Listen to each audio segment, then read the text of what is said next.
Hi friends, how are you అండి? Friends, మనం ఈరోజు తెలుసుకోబోయే టాపిక్ ఏంటంటే ప్రాచీన భారతీయ రాజవంశాలు, అలాగే ఏదైతే రాజవంశాలు ఉన్నాయో వాటి యొక్క స్థాపకుడు ఎవరు అని మనం తెలుసుకుందాం.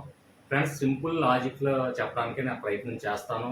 కాకపోతే ఇవి క్లిష్టమైన పదాలని మీకు అందరికీ తెలుసు.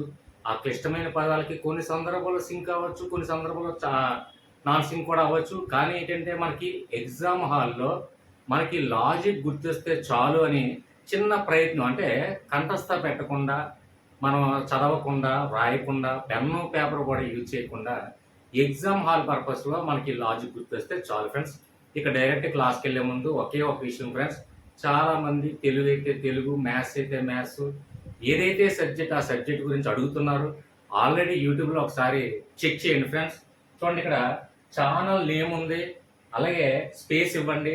సబ్జెక్టు తెలుగు అయితే తెలుగు, మ్యాథ్స్ అయితే మ్యాథ్స్, సబ్జెక్ట్ నేమ్ మెన్షన్ చేయండి. అలాగే స్పేస్ ఇచ్చి ప్లేలిస్ట్, పి అంటే ప్లేలిస్ట్ అని టైప్ చేసి యూట్యూబ్లో సెర్చ్ చేసినట్లయితే మీకు ఏదైతే మీకు కావాలనుకుంటున్నారో ఆ వీడియో అందులో ఉంటుంది. ఒకవేళ లేని ఎడల కామెంట్ రూపంలో తెలియచేయండి. కామెంట్ రూపంలో తెలియచేస్తే ఖచ్చితంగా ఆ వీడియో చేసైనా సరే మీకు అప్లోడ్ చేయడం జరుగుతుంది. ఓకే ఫ్రెండ్స్, ఇక్కడ డైరెక్ట్గా క్లాస్కి వెళ్దాం.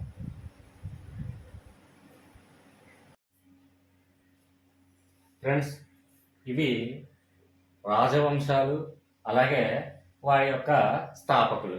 అంటే మనకి ఈ విషయంలో కొన్ని లాజిక్స్ కొంచెం ఇబ్బందికరంగా ఉండొచ్చు, లేదంటే చాలా వరకు సింపుల్గా చెప్పడానికి ప్రయత్నం చేస్తాను ఫ్రెండ్స్. దయచేసి ఇవి ఎందుకు చెప్తున్నారంటే, దీని కొన్నిటికి లాజిక్ ఎందుకు వివరించట్లేదు అంటే, మనం చిన్నప్పటి నుంచి క్లాసెస్ కానీ లేదా మూవీస్ కానీ ఎక్కువ తరచుగా చూస్తూ తరచుగా వింటున్న పదాలు మనకి కొన్ని లాజిక్స్ అవసరం లేదు. అంటే మన ఎగ్జాంపుల్, మన జాతి పిత అంటే మహాత్మా గాంధీ అనేది లాజిక్ అవసరం లేదు. కాబట్టి అలాగే కొన్ని వంశాలకి లాజిక్ లేకపోయినప్పటికీ మీకు ఒకసారి మళ్ళీ ఎందుకు ఎక్స్ప్లెయిన్ చేస్తున్నానంటే, నేను చెప్పినటువంటి లాజిక్ కానీ టెక్నిక్ కానీ ఆ ఎగ్జామ్ హాల్లో మీకు నేను చెప్తున్నటువంటి విషయాన్ని ఒక్కసారి రిపీట్ అవుతుంది. అందుకు ఒక్కసారి ఈ విషయాన్ని రిపీట్ చేయడం జరుగుతుంది. కాబట్టి ఇక్కడ చూడండి ఫ్రెండ్స్, ఫస్ట్ వన్ హర్యాంక వంశం. హర్యాంక వంశం స్థాపకుడు ఎవరంటే బింబిసారుడు. దీనికి హర్యాంక వంశం మనం ఎక్కువగా వినొచ్చు, వినకపోయి ఉండొచ్చు. కాబట్టి అంటే మ్యాథ్స్ సైన్స్ స్టూడెంట్ వాళ్ళకి కొద్ది ఇబ్బందికరం కాబట్టి మనకి ఏంటంటే హర్యాంక వంశంలో చూడండి, ఫస్ట్ లాజిక్ అంటే నేను చెప్పింది ఇయర్ ఫోన్ పెట్టుకొని, ఫ్రెండ్స్ గట్టిగా అరవలేను కాబట్టి ఇయర్ ఫోన్ పెట్టుకొని నెమ్మదిగా ఒకసారి 2 times మీరు రివిజన్ చేసుకున్నట్లయితే, అంటే మీరు నిద్రించేటప్పుడు 2 సార్లు వినుంటే నేను చెప్పినటువంటి లాజిక్ స్టోరీ అంతా మాకు ఈజీగా గుర్తొస్తుంది. ఓకే ఫ్రెండ్స్, ఇక్కడ చూడండి, హర్యాంక వంశం మనకి ఎప్పుడు కూడా మనకి డిఎస్ ఎగ్జామ్ కానివ్వండి, లేదంటే కాంపిటేటివ్ ఎగ్జామ్ కానివ్వండి, మనకి ఏంటంటే ఆబ్జెక్టివ్ తరహా కాబట్టి ఈ ఆబ్జెక్టివ్ చూసిన అంటే క్వశ్చన్ మరియు అలాగే ఆబ్జెక్టివ్ చూసిన వెంటనే మనకి గుర్తొస్తే చాలు అన్న విధంగా లాజిక్స్ తయారు చేస్తున్నాను. ఓకే ఫ్రెండ్స్, ఇక్కడ చూడండి, హర్యాంక వంశంలో మొట్టమొదటిగా చూడండి ఇక్కడ చూడండి బింబిసారులో 0 లేదు అనుకోండి. హబీబీ, చూడండి ఇక్కడ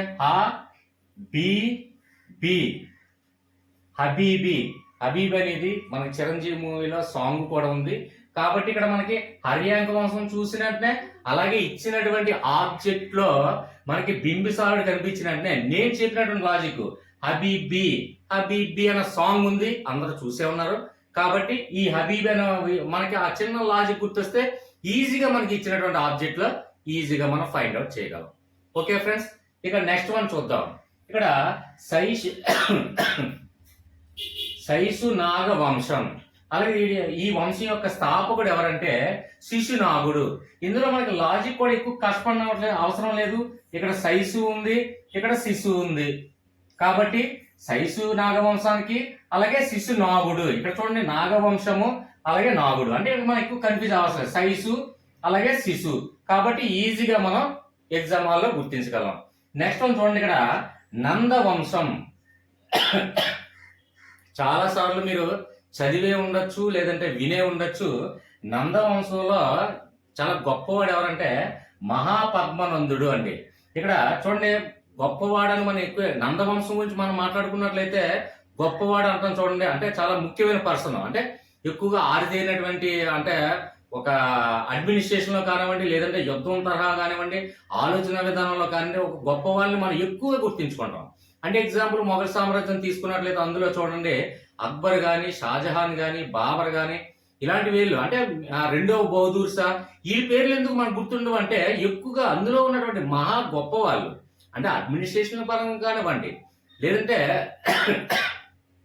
ఒక తెలివితేటలు ఉపయోగించడం కానివ్వండి, లేదంటే యుద్ధ శైలి ప్రకారం కానివ్వండి, ఆ వంశంలో ఉన్నటువంటి గొప్పవారిని మనం గుర్తించడం జరుగుతుంది. కాబట్టి ఇక్కడ నంద వంశంలో మహాపద్ మహాపద్మనందుడు. ఇక్కడ మహా అంటే చూడండి గొప్ప, అంటే మనకి నందవంశం చూసినంటే ఇక్కడ మహా చూసినంటే ఆహా నందవంశంలో గొప్పవాడు అనమాట. అంటే మహా అంటే గొప్ప కాబట్టి ఈజీగా మనం ఐడెంటిఫై చేయొచ్చు.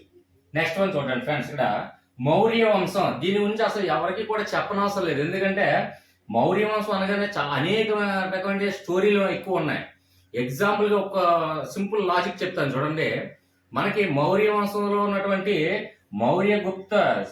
చంద్రగుప్త మౌర్యుడు అనేక మనకి చాలా ధైర్యశాలి అని ఎక్కువ కథల్లో కానీ సినిమాల్లో కానీ మనం చూస్తూ ఉంటాం. ఎగ్జాంపుల్ చూడండి, మనకి రామ్ చరణ్ మూవీలో మనకి చూడండి మగధీర మూవీలో చూడండి 100 మందిని కానీ చెప్పి ఒక వీరత్వం అంటే ఎంతమంది లక్షల మంది వెనకాల వచ్చినప్పటికీ కూడా, అంటే అలెగ్జాండర్ తన సైన్యంతో వచ్చినప్పుడు కూడా ఈ మౌర్య వంశంలో ఉన్నటువంటి ఈ చంద్రగుప్త మౌర్యుడు ఎంతమంది లక్ష మంది ఉన్నా ఎంతమంది ఉన్నా సరే నేను వీరమరణం పొందుతా గాని నేను ఎట్టి పరిస్థితుల్లో నేను రాజీకి రాను, నేను తల వంచను అని చెప్పే తరహాలో అనేక సార్లు ఈ చంద్రగుప్త మౌర్యుడు నుంచి మనం వినే ఉంటాం. కాబట్టి మనం ఖచ్చితంగా మౌర్య వంశం అనగానే చంద్రగుప్త మౌర్యుడు మనకి కాన్సెప్ట్ మనకు గుర్తొస్తే చాలు friends. Okay friends, next one చూడండి, ఇక్కడ శుంగ వంశం. ఇది కూడా చాలా మంది వినే ఉంటారు ఫ్రెండ్స్, ఎందుకంటే దీనికి లాజిక్స్ అవసరం లేదు. అంటే మనం తరచుగా వింటున్నప్పుడు ఇప్పుడు నందవంశం కానీ, శుంగ వంశం కానీ, మౌర్య వంశం కానీ, ఇలాంటి ఇప్పుడు మొఘల్ సామ్రాజ్యం కానీ వాళ్ళకి వాళ్ళ స్థాపన గురించి లాజిక్స్ ఎక్కువ అవసరం లేదు. కాబట్టి ఇక చూడండి, శుంగవంశం అనగానే మనకి పుష్యమిత్ర శృంగాన్ని చాలా మంది చదివే ఉంటాం, వినే ఉంటాం. కాబట్టి ఎక్కువగా లాజిక్ చెప్పను. మీకు ఎక్కడైతే క్లిష్టతరమైనటువంటి పదాలన్నీ వచ్చాయో దానికి కంప్లీట్ గా లాజిక్ అనేది ఎక్స్ప్లెయిన్ చేస్తాను ఫ్రెండ్స్. ప్రతి దానికి ఇవి ఈజీగా ఉన్నాయి కాబట్టి ఎక్కువ కాలయాపన చేస్తే మళ్ళీ మాకు తెలుసు కదండి, మళ్ళీ మీరే ల్యాక్ చేస్తున్నారని చెప్పి కామెంట్ రూపంలో తెలియజేస్తారు. కాబట్టి ఇవి ఈజీ పదాలు కాబట్టి ముందుగా ఎక్స్ప్లెయిన్ చేయడం జరిగింది. నెక్స్ట్ నుంచి క్లిష్టమైన పదాలన్నిటికీ కూడా లాజిక్స్ తో ఎక్స్ప్లెయిన్ చేస్తాను. ఓకే ఫ్రెండ్స్,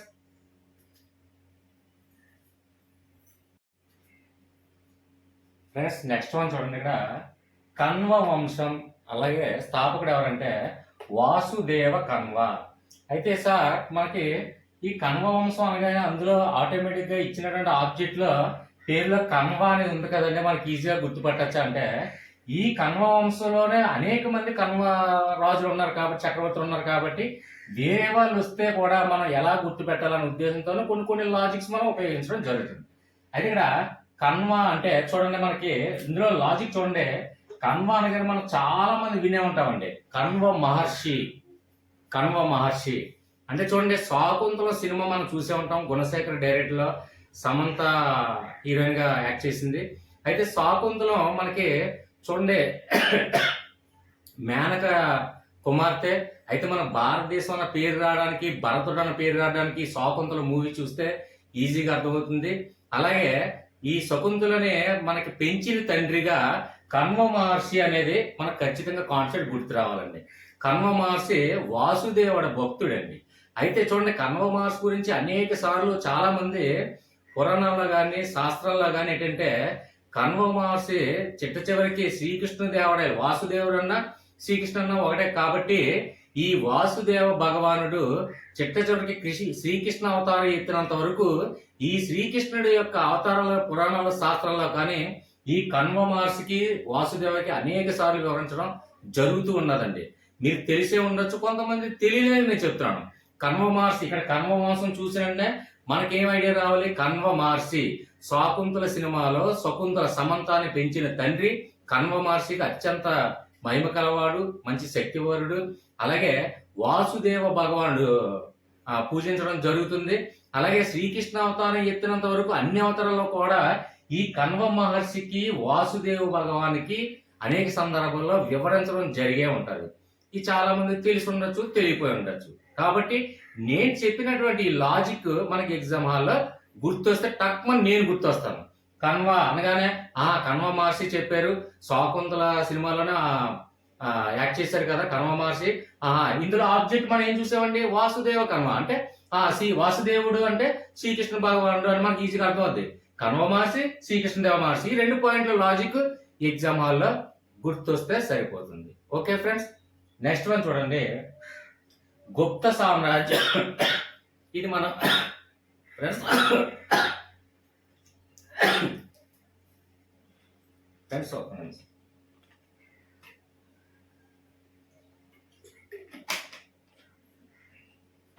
ఫ్రెండ్స్ మనకి ఈ గుప్త సామ్రాజ్యం గురించి మొట్టమొదటిగా మూల పురుషుడు ఎవరంటే శ్రీగుప్తుడు. అంటే గుప్తుడు ఆటోమేటిక్ గా మనకు ఉంది.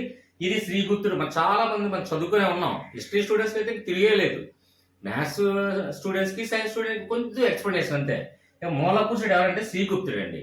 కానీ స్థాపకుడు ఎవరంటే చూడండి, మొదటి చంద్రగుప్తుడు. మన గుప్తుల గురించి అనేక సార్లు మనం ఎక్కువగా చదివే ఉంటాం, ఎందువల్ల ఎక్కువ వినే ఉంటాం. ఎందుకంటే గుప్తుల కాలం నాటి పరిపాలన ఎంతో అద్భుతమైన పరిపాలన విధానం ఉంటుందండి.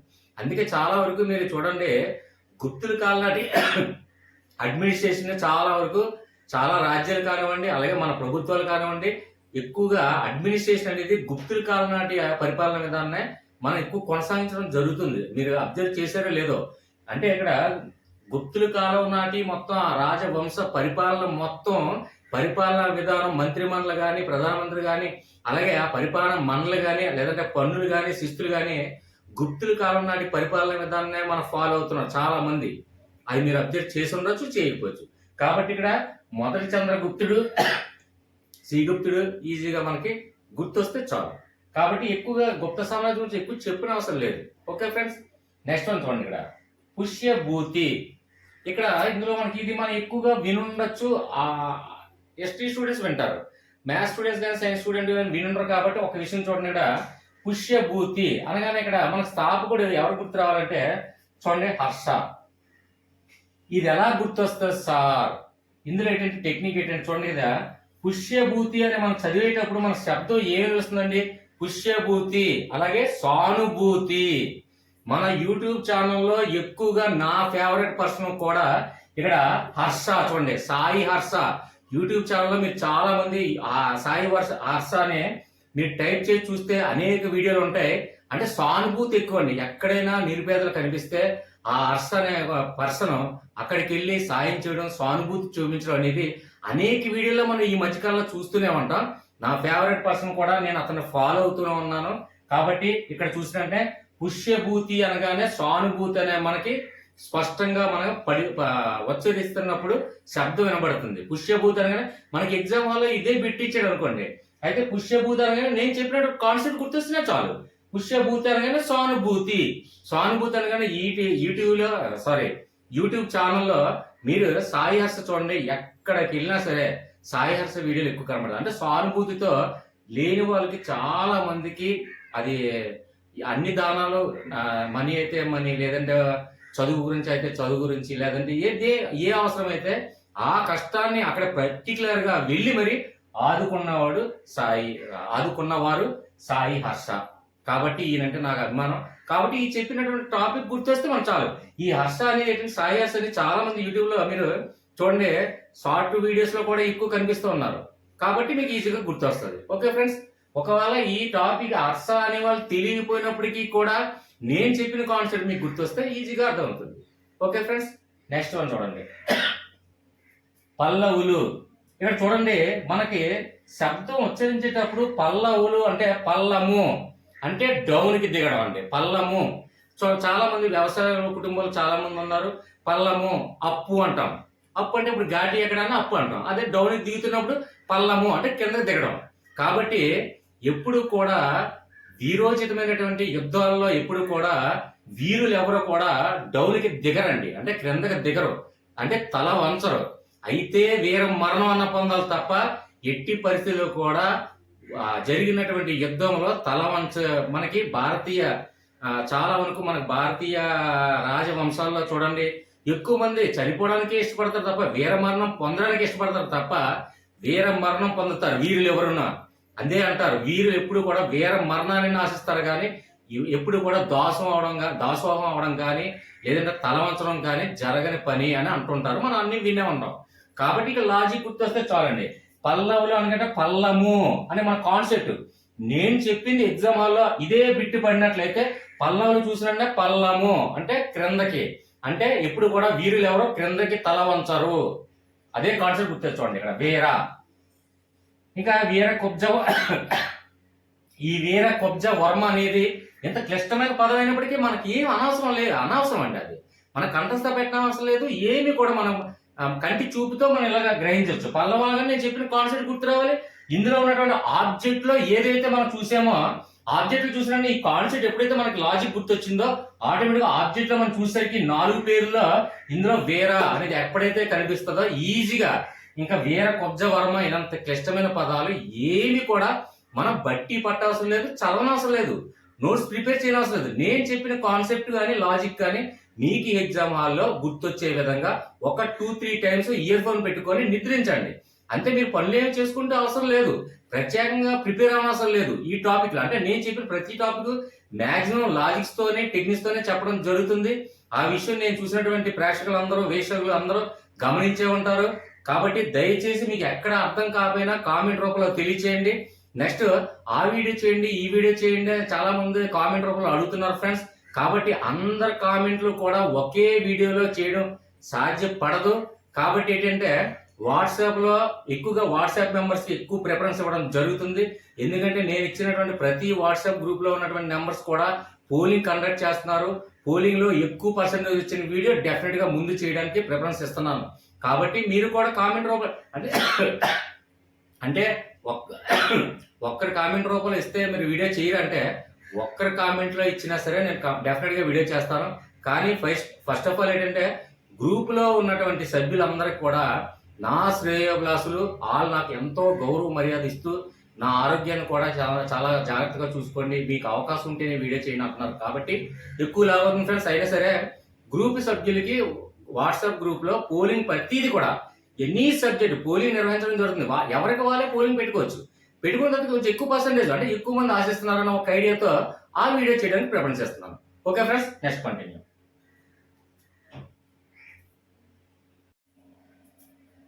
ఫ్రెండ్స్ ఇక్కడ నెక్స్ట్ వన్ చూడండి. ఇక్కడ చాళుక్యుల టాపిక్ చాలా సార్లు కాంపిటేటివ్ ఎగ్జామ్ లో ఎక్కువగా ఈ టాపిక్ ఎక్కువ ఇవ్వడం జరుగుతుందండి.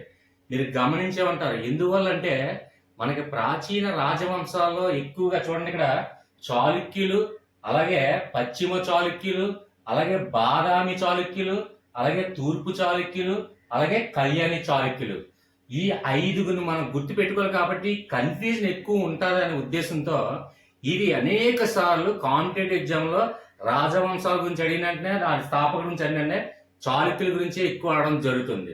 అది గుర్తుపెట్టుకోండి. కాబట్టి ఫ్యూ సెకండ్స్ కొద్దిగా దీని మీద కాన్సన్ట్రేషన్ చేయండి. ఓకే ఫ్రెండ్స్, ఇక్కడ చూడండి. ఇక్కడ ఫస్ట్ చాళుక్యులు అనగానే డైరెక్ట్ గా ఈ చాళుక్యులకి అన్నిటికీ కూడా మూలం కాబట్టి మూలరాజు.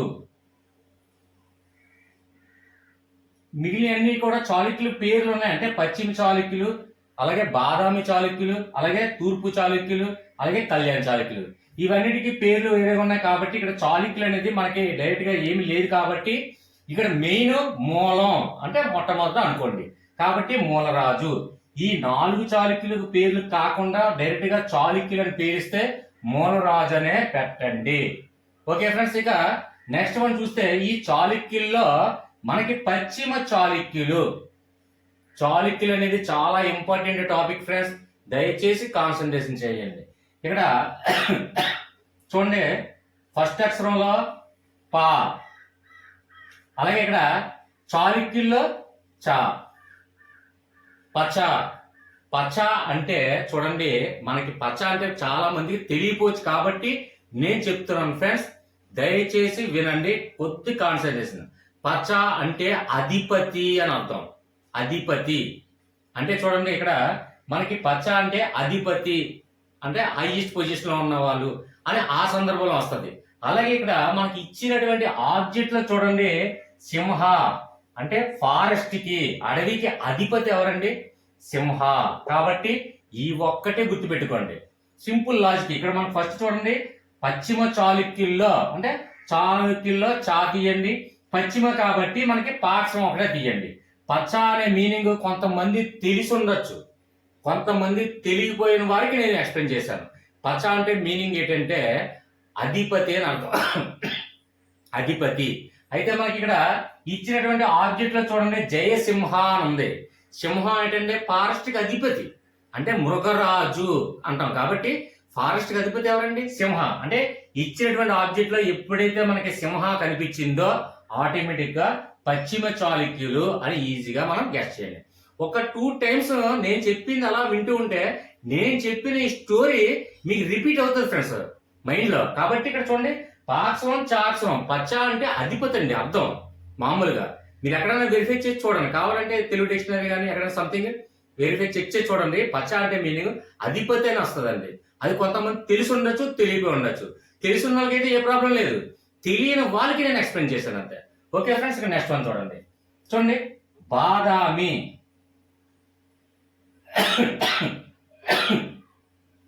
అలాగే ఇక్కడ బాదామి చాళుక్యులు కదండి. ఫస్ట్ అక్షరం ఏంటండి? బా.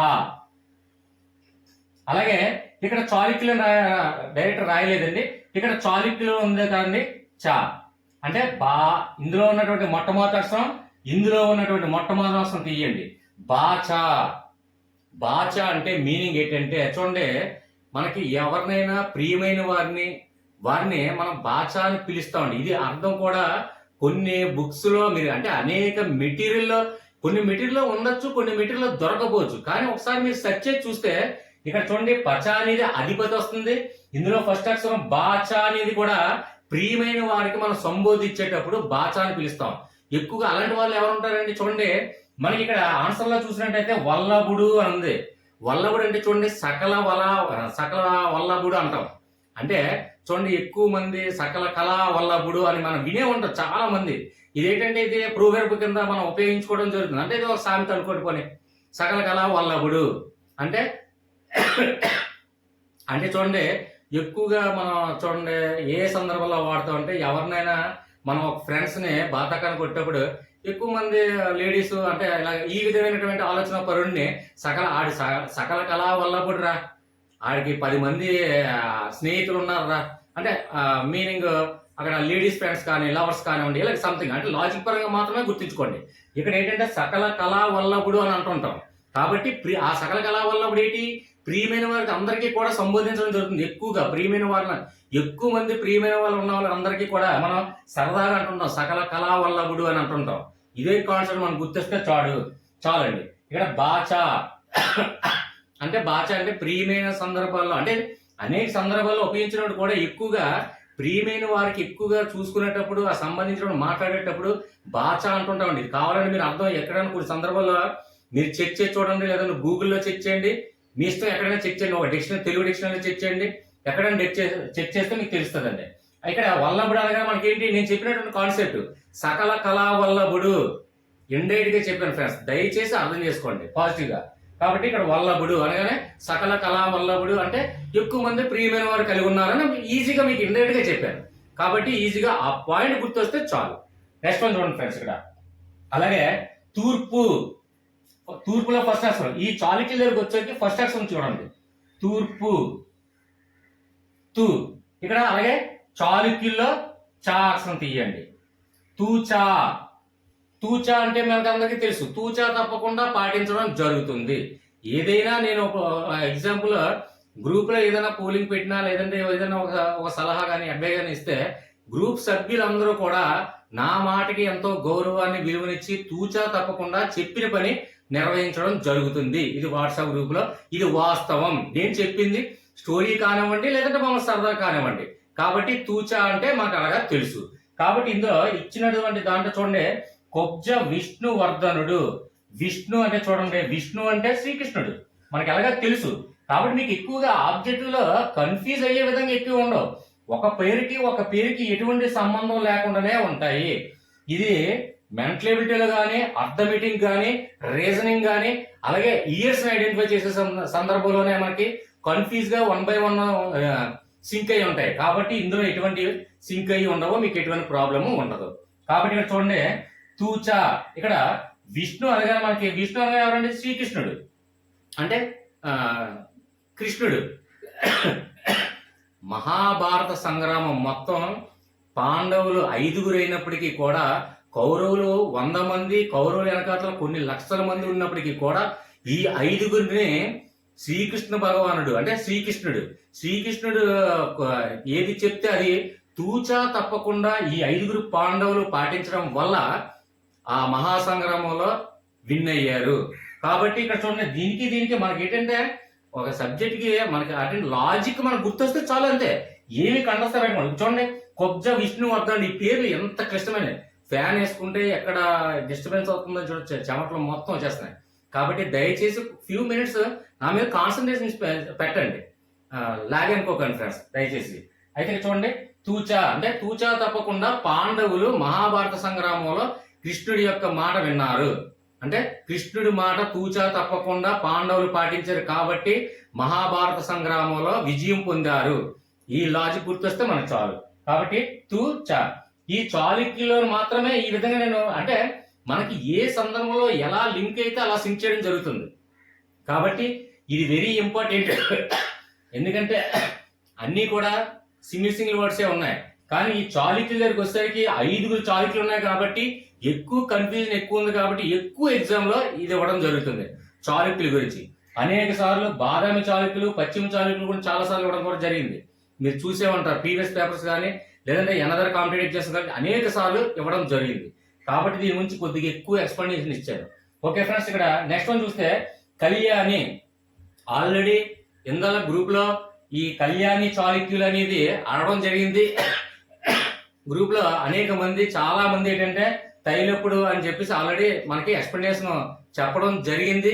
కాబట్టి ఏంటంటే మనకి ఆల్రెడీ మనకి ఏంటంటే గ్రూప్ లో డిస్కషన్ అవుతుంది. ప్రతిరోజు కూడా ఏదో ఒక బిట్లు అది science, Telugu, maths, English, physics, chemistry అన్ని సబ్జెక్టులు కూడా అన్ని గ్రూపుల్లో కూడా కామన్ గా ఈ ఏంటంటే పోలింగ్ పెట్టడం జరుగుతుంది.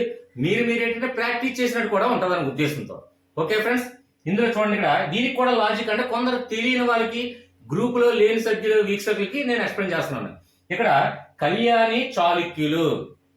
కళ్యాణి అంటే ఏంటండి? మ్యారేజ్, అంటే పెళ్లి. కాబట్టి ఇక్కడ తైలపుడులో ఇక్కడ మనకు లాజిక్ చూడండి. తైలపుడు అంటే ఇక్కడ మనకి 2 గుర్తు వస్తున్నాయి. ఒకటి తల, 2 తైలపు అంటే తైలము అంటే ఆయిల్. మనం ఆయిల్ ఎక్కడ రాస్తాం? తలకి రాస్తాం. కాబట్టి ఇక్కడ తల అని మీకు గుర్తొచ్చినా పర్లేదు, లేదంటే తల మీద తైలం అని రాస్తాం. కాబట్టి ఇక్కడ తైలపుడు చూసేసరికి ఇక్కడ తల అని చూడండి. అంటే మనకి మ్యారేజ్, కళ్యాణం అనేది తాళి కడితే మ్యారేజ్ కాదండి. మనకి చూడండి ఏమంటారు, తల మీద ఎలా పెట్టి చేస్తారు కదా, అదే జీలకర్ర బెల్లం పెడతారు కదా, అప్పుడు మనకి కళ్యాణం అయ్యిందని నిర్ధారించడం జరుగుతుంది. కాబట్టి ఈ కాన్సెప్ట్ మనకు గుర్తొస్తే చాలండి. అంటే కళ్యాణి చాళుక్యులు అని మనం చూసిన వెంటనే మనకి అంటే ఇచ్చినటువంటి ఆబ్జెక్ట్ లో ఈ తైలము, లేదంటే అంటే తైలము అంటే ఆయిల్, మనకి తలకి ఆయిల్ రాస్తాం. అలాగే ఇక్కడ ఇందులో కూడా తల. కాబట్టి ఏంటంటే తల మీద మనం ఎప్పుడైతే మనం జీలకర్ర బెల్లం పెట్టామో కళ్యాణం ముగిసిందని అనుకుంటాం. కాబట్టి కళ్యాణి అనగానే మనకు ఆటోమేటిక్ ఇచ్చినట్టు ఆబ్జెక్ట్ లో ఇది లాజిక్ మనకి గుర్తొస్తే చాలు. ఓకే ఫ్రెండ్స్, అర్థమైందని భావిస్తున్నాను.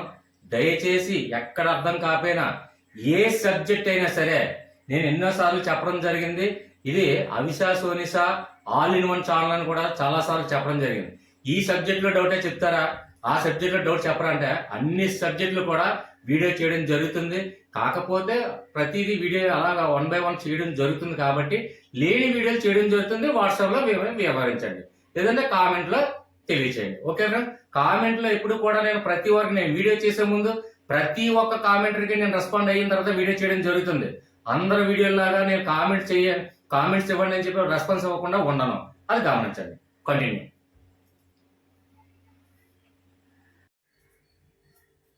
ఫ్రెండ్స్, ఇక్కడ నెక్స్ట్ వన్ చూడండి. ఇక్కడ బానిస వంశం, అలాగే స్థాపకుడు ఎవరంటే కుతుబుద్దీన్ ఐబక్. ఇందులో చిన్న లాజిక్ ఏంటంటే చూడండి, ఇక్కడ బానిసత్వం. చూడండి, బానిస అంటే బానిసత్వం అంటే మనకి బుద్ధి లేక మనం ఆంగ్లేయుల్ని ఆహ్వానించి చిట్ట చివరగా బానిసత్వ విధానాన్ని మనం అనుభవించాల్సి వచ్చింది. కాబట్టి బుద్ధి బాగున్నట్లయితే మనకి ఈ బానిసత్వ పరిపాలన, ఆంగ్లేయుల పరిపాలన చూసుండేం కాదేమో. కాబట్టి ఇక్కడ చూడండి, ఇందులో బుద్ధి అనే ఒక కాన్సెప్ట్ చూడండి అంతే. బుద్ధి అంటే బుద్ధి లేక మనకి కాన్సెప్ట్ గుర్తొస్తుంది. బానిస వంశం అనగానే మనకి బుద్ధి ఉండుంట్లే ఆ ఆంగ్లేయులకి మన చిన్న చిన్న వాటికి ఆశపడి, ఆంగ్లేయులు మన వర్తకానికి వచ్చినప్పుడు వర్తక వ్యాపారానికి వచ్చేటప్పుడు ఆహ్వానించి చిన్న చిన్న వాళ్ళు ఇచ్చిన వాటికి ఆశపడి మన బుద్ధి లేకుండా మన రాజ్యాలన్నీ వాళ్ళ చేతిలో మనం పెట్టుకున్నాం. కాబట్టి బుద్ధి ఉంటే ఈ బానిసత్వ పరిపాలన అసలు మనకు వచ్చేదే కాదు. కాబట్టి ఈ విషయాన్ని మనం గమనించి ఈ ఒక లాజిక్ మనకు గుర్తొస్తే చాలు. ఓకే ఫ్రెండ్స్, ఇక్కడ నెక్స్ట్ మనం తీసుకున్నట్లయితే ఖిల్జీ వంశం చూడండి. ఖిల్జీ వంశం అయితే ఇక్కడ ఆటోమేటిక్ గా ఇచ్చినటువంటి ఆబ్జెక్ట్ లో మనకి జలాలుద్దీన్ ఖిల్జీ అనే పేరు ఉంది కదండి. అంటే ఖిల్జీ వంశంలో ఇంకా ఎవరైనా మన పేరు వచ్చినట్లయితే అప్పుడు కన్ఫ్యూజ్ అవుతారు. కాబట్టి సార్ ఇక్కడ ఖిల్జీ వంశం అనగానే మనకి ఆబ్జెక్ట్ లో జలాలుద్దీన్ ఖిల్జీ ఇస్తాడు కదండి, ఈజీగా మనం పెడతాం కదనే ఆలోచన భ్రమలో కొందరు ఉండవచ్చు. కాబట్టి ఇక్కడ అదే ఖిల్జీ వంశంలో జలాలుద్దీన్ ఖిల్జీ కాకుండా వేరే ఇంకొక ఏదైనా ఖిల్జీ వచ్చింది అనుకోండి, అప్పుడు కన్ఫ్యూజ్ అవుతారు. కాబట్టి లాజిక్ అనేది ఒకటి గమనించండి. ఆటోమేటిక్ గా ఖిల్జీ వంశం అనేది మనం చూసాం. అలాగే స్థాపకుడు ఎవరంటే జలాలుద్దీన్ ఖిల్జీ. కాబట్టి ఇది ఫైండ్ అవుట్ చేసేవచ్చు ఈజీగా అనుకుంటాం. కాకపోతే ఖిల్జీలో ఇంకెవరైనా ఇస్తే ఆ లాజిక్ ఏంటంటే ఇక్కడ గమనించండి, అప్పుడు ఈజీగా ఐడెంటిఫై చేయొచ్చు. కాబట్టి ఇక్కడ చూడండి, ఖిల్జీ వంశం ఇందులో మనం ఈజీగా ఐడెంటిఫై చేయాలంటే చూడండి,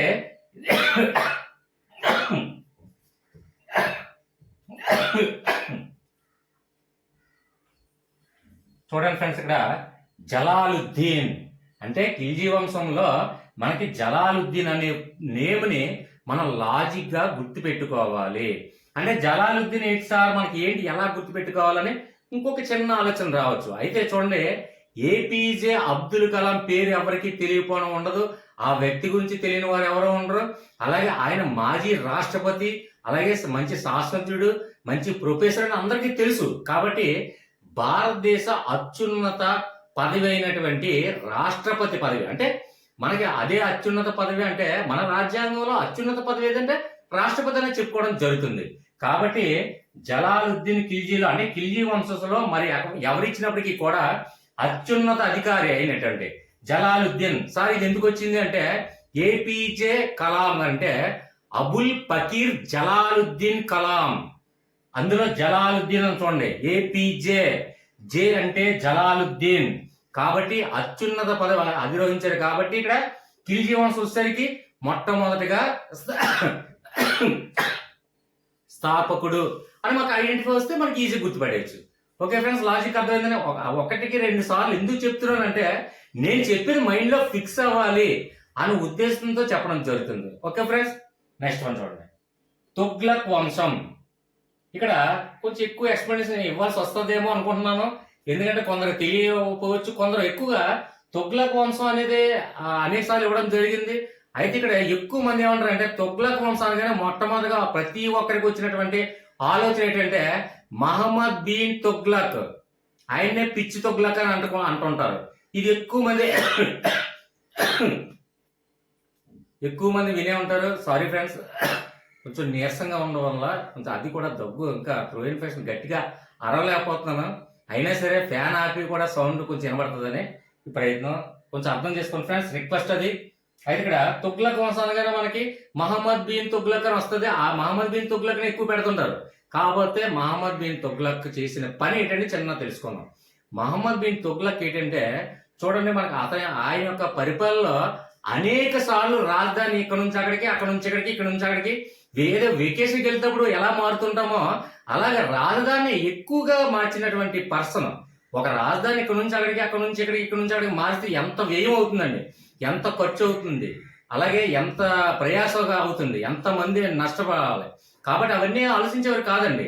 కాబట్టి మహమ్మద్ బిన్ తుగ్లక్ లో ఎక్కువ ఆయన యొక్క పరిపాలన పిచ్చి తుగ్లక్ అని ఎందుకంటారంటే మెయిన్ చూడండి, మనీలో కూడా మనకి బంగారం అలాగే వెండి ఉన్నట్లయితే ఆయనటువంటి పరిపాలన ఏమిటంటే ప్రతి ఒక్కరు ముద్రించే విధంగా, అంటే ఐరన్ తో కానివ్వండి, ఇలా ఈ విధంగా అంటే ఐరన్ ఉపయోగించి ధనాన్ని తయారు చేసేవాడు. అంటే కాయిన్స్ అవి ఒక ఐరన్ అంటే ఇనుముతో తయారు చేయడం, ఇలాంటివన్నీ ముద్రించేవాడు. అలాంటి పిచ్చి పిచ్చి ఆలోచనలన్నీ చేసేవాడు. కాబట్టి మహమ్మద్ బిన్ తుగ్లక్ పిచ్చి తుగ్లక్ అంటారు.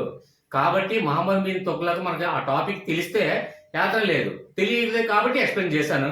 అయితే ఇక్కడ గియాజుద్దీన్ తుగ్లక్ లో చూడండి, గియా అంటే గీయటం, అంటే ఆయన యొక్క కాసుల మీద, ఈ తుగ్లక్ వంశంలో ఆయన యొక్క కాసుల మీద వాళ్ళు బొమ్మలు గీసేసి అలాగే ఐరన్ తో తయారు చేసి డబ్బుల్ని, ఇప్పుడు చూడండి ఎగ్జాంపుల్ సింపుల్ గా, ఇప్పుడు మామూలుగా ప్రతి ఒక కాగితంతో మనం ఒక వేస్ట్ పేపర్ తో డబ్బులు తయారు చేసుకున్నాం అనుకోండి, డబ్బులకు విలువ ఉంటుందా? ప్రతి ఒక్కరు తయారు చేయడం జరుగుతుంది. ఇంకెవరి దగ్గర అదే బంగారం అంటే ప్రతి ఒక్కరి దగ్గర బంగారం ఉండదు కాబట్టి తక్కువ కరెన్సీ ఉంటుంది, కరెన్సీకి విలువ ఎక్కువ పెరుగుతుంది. కాబట్టి ద్రవ్యోల్బణం అనేది ఏర్పడకుండా ఉంటుంది. మళ్ళీ ఎకనామిక్స్ లోకి వెళ్ళిపోతుంది, సారీ. అయితే ఈ విధంగా మనకి గియా అంటే చూడండి, గీయడం అనుకోండి, వాళ్ళ కరెన్సీలో వీళ్ళ చిత్రాలు గీస్తూ, అంటే బొమ్మలు గీస్తూ కరెన్సీని చాలా ఇనుము కరెన్సీ, రకరకాల కరెన్సీ అన్ని ఎక్కువ కరెన్సీలు మార్చడం కూడా ఈ తుగ్లక్ వంశంలోనే జరిగింది. కాబట్టి ఇక్కడ ఈ టాపిక్ మనం ఎక్కువ ఎక్స్ప్లెయిన్ చేసింది ఫ్రెండ్స్. తుగ్లక్ వంశం అనగానే మహమ్మద్ బిన్ తుగ్లక్ వస్తే ఆటోమేటిక్ గా మహమ్మద్ బిన్ తుగ్లక్ ఎందుకు పిచ్చి తుగ్లక్ అన్నారో ఎక్స్ప్లెయిన్ చేయడం జరిగింది. అందులో మెయిన్ ఎస్పెషల్ ఏంటంటే ఇక్కడ గియాజుద్దీన్ తుగ్లక్ అనే పేరు, తుగ్లక్ మనం చూసినట్టు ఇక్కడ గీయటం అంటే వాళ్ళ యొక్క చిత్రాలు కరెన్సీ మీద గీస్తూ అలాగే కరెన్సీని చాలా తక్కువగా, అంటే ఇనుము కరెన్సీ ఈ విధంగా తయారు చేయడం జరిగింది. కాబట్టి ఈ విధంగా మనకి ఈజీగా ఈ కాన్సెప్ట్ గుర్తొస్తుంది. ఎక్కువ ఎక్స్ప్లెయిన్ చేస్తాను. మ్యాథ్స్ సైన్స్ స్టూడెంట్స్ వాళ్ళకి ఇది అర్థం కాదేమో ఉద్దేశంతో కొద్దిగా 2 లైన్లు ఎక్స్ప్లెయిన్ ఎక్కువ ఇచ్చాను ఫ్రెండ్స్. ఆ స్టూడెంట్ కి అయితే ఇవన్నీ తెలుసు. ఓకే ఫ్రెండ్స్, దయచేసి మ్యాథ్స్ చెప్తుంటే ఆ స్టూడెంట్స్ వాళ్ళకి అలాగే ఆసక్తిగా వినాలనిపిస్తుంది. ఇప్పుడు ఆ స్టూడెంట్స్ వాళ్ళు ఏమనుకున్న కామెంట్స్ ఇస్తారంటే, చాలా మాత్రం మా తెలీదా, ల్యాగ్ ఎక్కువ చేస్తున్నారు అని చెప్తుంటారు. కాబట్టి వీళ్ళు అందరినీ కలుపుకొని అన్ని సబ్జెక్టులో కూడా మనకి కొంచెం ఈజీగా చెప్పడానికి నా ఈ ప్రయత్నం. నెక్స్ట్ వన్ చూడండి, లోడీ వంశం అనగానే ఇక్కడ చూడండి, ఏదైతే మన శబ్దం ఏర్పడుతుంది లోడీ అనగానే లోబీ అంటే పిసినారి అని అర్థం.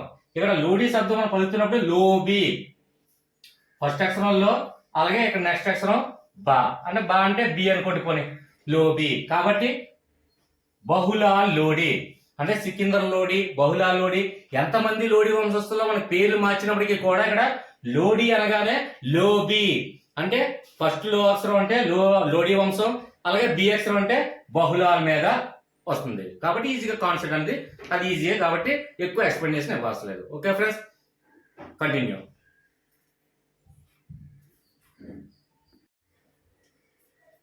నెక్స్ట్ వన్ చూడండి ఫ్రెండ్స్, ఇక్కడ సయ్యద్ వంశం. అయితే ఇక్కడ ఆల్రెడీ ఇక్కడ సయ్యద్ వంశంలో గిజిర్ ఖాన్ సయ్యద్ అని ఉంది. సయ్యద్ అని ఉన్నప్పటికీ కూడా సయ్యద్ వంశంలో మరొక పేరిస్తే అలా కన్ఫ్యూజ్ అవ్వకుండా మనం పెట్టాలి. ఆ లాజిక్ ఏంటంటే ఇక్కడ చూడండి, సయ్యద్ అనే శబ్దం వినబడుతుంటే చూడండి, సయ్యద్ అనే శబ్దంలో మనకి ఏం అనిపిస్తుందండి, సై అంటే సై. కాబట్టి అదే ఒక చిన్న లాజిక్, అంటే ఇది చూసిన వెంటనే సయ్యద్ వంశం చూసిన వెంటనే మనకి ఆ లాజిక్ గుర్తు రావాలండి. సయ్యద్ అంటే సై అంటే సై. అక్కడ చూడండి, మనకి మెయిన్ సినీ ఫీల్డ్ అనగానే మనకి బాలీవుడ్ గుర్తొస్తుంది. బాలీవుడ్ లో సై అంటే సై అనేది నువ్వా నేనన్నట్టుగా యాక్ట్ చేస్తున్నటువంటి హీరోలు ఎక్కువ మంది చూసుకున్నట్లయితే చూడండి, ఇక్కడ గిజిర్ ఖాన్ సయ్యద్ లో మనకి ఇక్కడ చూడండి ఖాన్, ఈ ఖాన్ల మధ్య నెంబర్ 1, నెంబర్ 2, నెంబర్ 3 స్థానం కోసం సై అంటే సై అని పోటీ పడుతున్నారు. అంటే ఖాన్లు అంటే చూడండి, షారుఖ్ ఖాన్, సల్మాన్ ఖాన్, అమీర్ ఖాన్, వీళ్ళందరూ కూడా నెంబర్ 1 పొజిషన్ లో ఉండాలనే ఉద్దేశంతో బాలీవుడ్ లో అగ్ర హీరోలుగా వెలుగొందుతున్నారండి. కాబట్టి ఇక్కడ మనకి సయ్యద్ వంశం అనగానే సై అంటే సై, వెంటనే కాన్సెప్ట్ ఏంటి, బాలీవుడ్ లో సై అంటే సై అన్నటువంటి బాలీవుడ్ హీరోలు ఎవరు, ఖాన్లు. అంటే అమీర్ ఖాన్, షారుఖ్ ఖాన్, సల్మాన్ ఖాన్. ఈ విధంగా ఇది మనకు ఒక లాజిక్ గుర్తొస్తే ఆటోమేటిక్ గా సయ్యద్ వంశంలో మనకి ఇది ఈజీగా గుర్తొస్తుంది. కాబట్టి ఇచ్చినటువంటి ఆబ్జెక్ట్ లో మనకి ఈజీగా ఐడెంటిఫై చేయొచ్చు. ఓకే ఫ్రెండ్స్, ఇక్కడ నెక్స్ట్ వన్ చూసుకున్నట్లయితే విజయనగర సామ్రాజ్యం. ఇది ఆల్రెడీ అందరూ చూసే ఉంటారు, చదివే ఉంటారు. కాబట్టి ఇక్కడ హరియాణ రాయలు అలాగే బొక్కరాయలు అంటాం. అయితే హరిహర రాయలు, బుక్కరాయలు ఈ విజయనగర సామ్రాజ్యానికైనా మనకి చూడండి ఆదిత్య 369 లో మనకి కోహినూరు వజ్రం అనేది శ్రీకృష్ణదేవరాయల కాలంలో ఉండేది. ఈ కథలన్నీ మనం చూస్తున్నాం కాబట్టి ఎక్కువగా ఇది మనం చెప్పుకోని అవసరం లేదు. ఇది ఈజీగా మనం ఐడెంటిఫై చేయొచ్చు కూడా. కాబట్టి నెక్స్ట్ వన్ చూడండి, ఇక్కడ మొఘల్ సామ్రాజ్యం తీసుకున్నట్లయితే మొఘల్ సామ్రాజ్యం బాబర్ అండి. ఇది కూడా చెప్పుకోని అవసరం లేదు, ఎందుకంటే మొఘల్ సామ్రాజ్యానికి బాబర్ 1526 సంవత్సరంలో మొదటి పానిపట్టు యుద్ధంలో ఇబ్రహీం లోడీకి బాబర్కి యుద్ధం జరిగిన తర్వాత ఇబ్రహీం లోడీని ఓడించి మొఘల్ సామ్రాజ్యాన్ని స్థాపించడం జరుగుతుంది. ఇంకా మీకు ఈ స్టోరీ అంతా తెలియకుండా సింపుల్ చెప్పాలంటే చూడండి, బా హు ఆ జా షా. ఇక్కడ చూడండి మొఘల్ సామ్రాజ్యంలో ముఖ్యులండి. వీళ్ళ గురించి ఎవరి తర్వాత ఎవరి కొడుకు, ఎవరి తండ్రి, ఎవరు తాతయ్య, ఎవరి కొడుకు, ఏ విధంగా ఏంటంటే మొఘల్ సామ్రాజ్యం గురించి ఎక్కువ ఈ 5 మధ్య వస్తుందండి. ఎందుకంటే వాళ్ళే ముఖ్యమైనటువంటి చక్రవర్తులు. చూడండి, ఫస్ట్ బా అంటే బాబరు, హు అంటే హుమయూను, ఆ అంటే అక్బరు, జా అంటే జహాంగీరు, షా అంటే షాజహాన్. తర్వాత ఉన్నప్పటికీ కూడా అంత ముఖ్యమైనటువంటి చక్రవర్తులు కాదు. అంటే చివరిగా 2వ బహదూర్ షాతో మొఘల్ సామ్రాజ్యం అనేది పతనం చెందడం సాగుతుంది.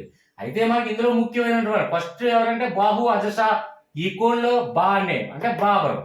కాబట్టి మొఘల్ సామ్రాజ్యం గురించి ఈజీగా మనకు తెలుస్తుంది. బాబర్ కొడుకు హుమయూను, హుమయూన్ కొడుకు అక్బరు, అక్బర్ కొడుకు జహాంగీర్ కొడుకు షాజహాన్. కాబట్టి ఎవరి తండ్రి ఎవరో, ఎవరి కొడుకు ఎవరో, ఎవరి తర్వాత ఎవరో, ఎవరు ఏంటనేది ఒక చిన్న ఈ 5 అక్షరాల్లో మనకి ఈజీగా తెలిసిపోతుంది. మొఘల్ సామ్రాజ్యం ఆటోమేటిక్గా బాబర్ అని మనకి ఈజీగా తెలుస్తుంది. ఓకే ఫ్రెండ్స్, నెక్స్ట్ వన్ చూడండి, ఇక్కడ మరాఠా సామ్రాజ్యం అనగానే ఆటోమేటిక్గా శివాజీ అనేది ఛత్రపతి శివాజీ, ఇది అందరికీ తెలిసిందే కాబట్టి కాలయాపన చేయను. నెక్స్ట్ వన్ చూడండి, ఇక్కడ హైదరాబాద్ అనగానే ఎస్పెషల్ ఏంటంటే టిఎస్ వాళ్ళకి ఏంటంటే హైదరాబాద్ సామ్రాజ్యాన్ని స్థాపకుడు ఎవరంటే నిజాం ఉల్ ముల్క్ అసఫ్జా. ఇది ఆటోమేటిక్గా నిజాం వారి పరిపాలన స్థాపించడం జరిగింది. హైదరాబాద్ లో అంతా కూడా నిజాం పరిపాలన ఉండదని అందరికీ తెలుసు, ఈ టిఎస్ స్టూడెంట్స్కి అయితే. అక్కడ హుస్సేన్ సాగర్ దగ్గర సరౌండింగ్ తిరుగుతున్నప్పుడు ఈయన ఈ నిజాం వాళ్ళ పరిపాలనలో నిజాం ఉల్ ముల్క్ అసఫ్జా ఆయన విగ్రహాన్ని ఎక్కడ చూసినట్టు నాకు గుర్తుంది. టిఎస్ నేనేంటంటే ఒక తక్కువ టైమ్స్ వచ్చాను కాబట్టి టిఎస్ స్టూడెంట్స్కి ఎక్కువ అవసరం లేదు ఈ టాపిక్. హైదరాబాద్ సామ్రాజ్యాన్ని స్థాపకుడు ఎవరంటే నిజాం ఉల్ ముల్క్ అసఫ్జా అనేది మీకు అలాగే తెలుసు. ఏపీ స్టూడెంట్స్ వాళ్ళకి చిన్న లాజిక్ ఏంటంటే ఇక్కడ చూడండి, హైదరాబాద్ పరిపాలన అనేది నిజాం పరిపాలన అనేది మనం చాలా సార్లు విన్నాం కాబట్టి ఏపీ స్టూడెంట్స్ కూడా ఈజీగా గుర్తుపెట్టుకుంటారు. కాబట్టి ఇందులో ఉల్ ముల్క్ ఇది ఒకటి చూసుకోండి, కన్ఫ్యూజ్ కాకుండా ఉంటుంది. ఎక్కువ ఎక్స్ప్లెయిన్ చేయలేదు ఎందుకంటే హైదరాబాద్ మనకి తెలిసిందే. ఇప్పుడంటే ఏపీ కానీ టీఎస్ కానీ డివైడ్ అయింది, కానీ ముందు అందరికీ రాజధాని కాబట్టి ఇది అందరికీ తెలిసే ఉంటుంది నిజాం పరిపాలన అనేది. కాబట్టి ఎక్కువ కాలయాపన చేయను. నెక్స్ట్ వన్ చూద్దాం ఫ్రెండ్స్. నెక్స్ట్ వన్ చూడండి ఫ్రెండ్స్, ఇక్కడ మైసూర్. అయితే మనకి మైసూర్ సంస్థానానికి స్థాపకుడు ఎవరంటే హైదర్ అలీ. ఇది మనకి ఈజీగా గుర్తుపెట్టుకోవచ్చు ఫ్రెండ్స్. ఇందులో చూడండి, మొట్టమొదటి అక్షరం మై, అలాగే ఇక్కడ ఇందులో మొట్టమొదటి అక్షరం హై, మై హై. మనకి ఈజీగా గుర్తుంటుంది. ఎక్కువ దీనికి కాలయాపన చేయడం కూడా అనవసరం. ఇక చూడండి, మై హై, కాబట్టి ఈజీగా అర్థమవుతుంది. నెక్స్ట్ వన్ చూడండి, ఇక్కడ బెంగాల్ సంస్థానం. ఇక్కడ అలీ వర్దీ ఖాన్. పేరు ఎంత క్లిష్టంగా ఉన్నప్పటికీ కూడా మనకి సింపుల్ లాజిక్ గుర్తొస్తే చాలు. బెంగాల్ అనగానే బెంగాల్ టైగర్ అంటే క్రికెట్ తెలిసిన వాళ్ళకి ఈజీగా అర్థమవుతుంది. మనకి మాజీ కెప్టెన్ అండి, కాబట్టి సౌరవ్ గంగూలీ. కాబట్టి చాలా మందికి తెలిసిన గంగూలీ పేరు ఎవరో వినకుండా ఎవరు ఉండరు. కాబట్టి ఇక్కడ బెంగాల్ టైగర్ అంటారు. క్రీడా రంగంలో ఎస్పెషల్లీ క్రికెట్ రంగంలో మాజీ కెప్టెన్ గా చేశాడు. కాబట్టి ఇక్కడ చూడండి, బెంగాల్ అనగానే బెంగాల్ టైగర్ అనే పేరు ఎవరికి ఉంది, బిరుదు మనకి బెంగాల్ టైగర్ సౌరవ్ గంగూలీ అంటే ఇక్కడ అలీ. చూడండి, అలీ గంగూలీ అంటే ఓన్లీ ఏంటంటే మనకి లాజిక్ గుర్తవ్వాలండి. అంటే లాజిక్ గుర్తొస్తే చాడు. ఇక్కడ చూడండి, అలీ అనగానే గంగూలీ. ఇక్కడ మనకి బెంగాల్ అలాగే గంగూలీ, మనకి ఇచ్చినటువంటి ఆబ్జెక్ట్ లో అలీ అని చూస్తే ఈజీగా లాజిక్ అనేది గుర్తవుతుంది. ఎందుకంటే అండి ఫ్రెండ్స్, కొన్ని అలీ వర్దీ ఖాన్ అనేది ఈ వర్దీ ఖాన్ అనేది కొన్ని క్లిష్టమైనటువంటి వాడుకలేని పదాలకి సింక్ ఏర్పరచాలంటే చాలా కష్టం. ఇవన్నీ కూడా సార్ వీడియో చేయండి, ఆ వీడియో చేయండి అంటున్నారు. అన్నీ కూడా స్క్రిప్ట్ రాయాలి. ఏదో మామూలుగా ఇక్కడ చూడండి మెటీరియల్ ఉన్నట్టుగా ఇక్కడ రాజవంశం పేరు అలాగే ఇక్కడ స్థాపకుడి పేరు పెట్టేసి చదివేసి చెప్పుకుంటూ వెళ్ళిపోతే ఎవ్వరు కూడా ఇష్టపడండి. అనేక మంది వీడియోలు ఉంటాయి. కాబట్టి మనకి చదవకుండా రాయకుండా కంటి చూపుతో మనకి తక్కువ సమయాన్ని ఉపయోగించుకుంటూ చాలా మంది హౌస్ వైఫ్స్ అంటున్నారండి. చదువుకోవడానికి చిన్నపిల్లలతో ఇబ్బందిగా ఉందండి. కాబట్టి మీ వీడియోలు ఇయర్ ఫోన్ పెట్టుకొని చూస్తూ అలా పనులు చేసుకుంటే ఈజీగా 2-3 సార్లు వింటే ఆ లాజిక్ గుర్తొచ్చేస్తుందండి. ఇక పెన్ కానీ పేపర్ కానీ యూజ్ చేయని అవసరం లేదు అంటున్నారు. కాబట్టి ఈ లాజిక్స్ కొంచెం రాయడానికి కొన్ని ఎక్కడో దగ్గర కొంచెం క్లిష్టంగా ఉండొచ్చు, తప్పదు. ఇక్కడ పేరు చూడండి, ఇక్కడ అలీ అనగానే అలీకి గంగులీకి ఏంటి సంబంధం అంటే ఇక్కడ మనం పలుకుతున్నప్పుడు అక్కడ ఇచ్చినటువంటి ఆబ్జెక్ట్ లో మనం గుర్తించగలిగితే చాలు, అంతే. బెంగాల్ అనగా బెంగాల్ సంస్థానం అనగానే బెంగాల్ అనగానే బెంగాల్ టైగర్ అనగానే సౌరవ్ గంగూలీ. ఇందులో చూసినట్టే అలీ గంగూలీ, అలీ గంగూలీ. ఈ 2 సార్లు ఎందుకు చెప్తానంటే నేను చెప్పిందే మీకు మైండ్ లో రిపీట్ అవుతుంది, ఇయర్ ఫోన్ లో రిపీట్ అయిపోద్ది. కాబట్టి అలీ గంగూలీ, అలీ గంగూలీ. ఓకే ఫ్రెండ్స్, 2 సార్లు వినండి. నెక్స్ట్ వన్, ఇక్కడ తంజావూరు చోళులు. ఈ స్థాపకుడు ఎవరంటే తంజావూరు చోళుల గురించి మనం అనేక సార్లు ఎక్కువగా చూసాం. సినిమాల్లో కూడా చూడండి, యుగానికి ఒకటి సినిమా చూసాం మనం, రేమాసేన్ గారిది యుగానికి ఒకటి చూసాం, కార్తీక్ది. చాలా బాగుంది. కాబట్టి అందులో చోళులు పాండ్యులు ఇవన్నీ కూడా మనకి ఇవ్వడం జరుగుతుంది, చూసాం చాలా వరకు. కాబట్టి ఈ తంజావూరు అనేది ఎక్కడ ఉందో మనకి ఈజీగా తెలుసు, అంటే తమిళనాడు. తంజావూరు అనగానే తమిళనాడు మనకు గుర్తుకొస్తే చాలండి ఈ లాజిక్. అంటే తంజావూరు చోళులు, మనకు ఖచ్చితంగా చోళులు పాండ్యుల గురించి అనేక సార్లు అనేక సినిమాల్లో చూసాము, అనేక కథలుగా చదివాం. కాబట్టి తంజావూరు అంటే ఎవరికి కూడా తెలియపోవడం అంటూ ఉండదు. కాబట్టి తంజావూరు అనగానే తమిళనాడు. కాబట్టి ఇక్కడ విజయాలయుడిలో అంటే మెయిన్ ఏంటంటే తమిళనాడు చూసరికి ఎప్పుడైతే మనం తంజావూరు చూసామో ఆ తమిళనాడు ఐడియా వస్తుంది. తమిళనాడులో ఇక్కడ ఉన్నటువంటి ఆప్షన్ లో మనకి విజయాలయుడు అనగానే ఏ టాపిక్ గుర్తొస్తుంది తమిళనాడు పేరైతే ఏదైతే విజయాలయుడు అంటే మనకి త్రూఅవుట్ భారతదేశంలో సినీ ఫీల్డ్ తరపు నుంచి ఒక యాక్టర్ సీఎం గా అవడం మొట్టమొదటిగా తమిళనాడులో జరిగింది. తర్వాత జయలలిత, తర్వాత ఎన్టీ రామారావు, వీళ్ళందరూ పక్కన పెట్టండి. మొట్టమొదటిగా విజయం పొందాడు, సినీ ఫీల్డ్ లో విజయాన్ని పొందాడు ఎవరండి? ఎంజి రామచంద్రన్. ఇది అందరికీ తెలుసు. కాబట్టి ఈ తంజావూరు చూసినంటే మనకి తమిళనాడు ఐడియా రావాలి. తమిళనాడులో మనకి అంటే తమిళనాడు గుర్తొచ్చినంటే cine field, throughout cine field మొత్తం అన్ని రాష్ట్రాల్లో కూడా మనకి ఒక యాక్టర్ సీఎం గా అవడం అది ఒక తమిళనాడులో ఫస్ట్ జరిగింది. కాబట్టి విజయాలయుడు ఈ విజయం పొందినటువంటి గట్టిగా అరిస్తే గొంతు ఇన్ఫెక్షన్ అయిపోయి దగ్గు వచ్చేస్తుంది ఫ్రెండ్స్, దయచేసి అర్థం చేసుకోండి. విజయాలయుడు అంటే ఎంజి రామచంద్రన్ అన్న మనకి ఐడియా వచ్చేస్తే ఎంజి రామచంద్రన్ విజయం పొందాడు మొట్టమొదటిసారిగా. కాబట్టి విజయాలయుడు అనేది ఈజీగా గుర్తొస్తుంది. ఓకే ఫ్రెండ్స్, నెక్స్ట్ ఇంగ్లీష్ అయితే ఇంగ్లీష్, ఏదైతే అయితే గ్రూప్లో మీరు పోలింగ్లో నిర్వహించండి. పోలింగ్లో పార్టిసిపేట్ చేసిన తర్వాత అంటే కొంచెం స్క్రిప్ట్ రాసుకున్న తర్వాత వన్ బై వన్ చేయడం జరుగుతుంది. ఫస్ట్ ఆఫ్ ఆల్ చాలా మందికి రిక్వెస్ట్ చేస్తున్న ఒకే ఒక అంశం ఫ్రెండ్స్, దయచేసి వీడియో చూసి వెళ్ళిపోతున్నారు. ఫ్యాన్ వేసుకోకుండా స్క్రిప్ట్ రాసుకొని మళ్ళీ ఎడిటింగ్ చేసి ఇవన్నీ చాలా పెద్ద తతంగం అండి. కాబట్టి వీళ్ళందరికీ ఉపయోగపడుతుందనే ఉద్దేశంతో ఏం ఆశించట్లేదు. వీడియో చూసినప్పుడు లైక్ చేయడం మాత్రం ఒక్క సెకండ్ ఆగండి ఫ్రెండ్స్, లైక్ చేయండి. అలాగే ఇక్కడ సబ్స్క్రైబ్ చేయండి.